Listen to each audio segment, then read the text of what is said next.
If you've been subscribed to this channel for cybersecurity content, things are about to change. Stick around because this affects you. This channel started back in 2014 and in 2025 with cybersecurity tutorials. That content isn't going anywhere. It's still here, still valuable, but the tech world has shifted.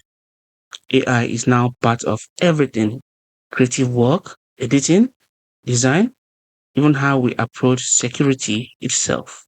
So starting today, CyberTech AI is expanding alongside cybersecurity. I'll be covering Photoshop, AI-powered design, Premiere Pro, and DaVinci Resolve editing, Cinema 4D and motion graphics, AI music production, and AI music video production, and AI tools across all of it. Why? Because creators today need to move across tools, and AI is a thread connecting all of them. I want this channel to be your one-stop resource for that. My first new tutorial is already up, a short Photoshop layer mask technique, linked right here. If any of these topics interest you, hit subscribe button because there's a lot more coming. Let's build this together.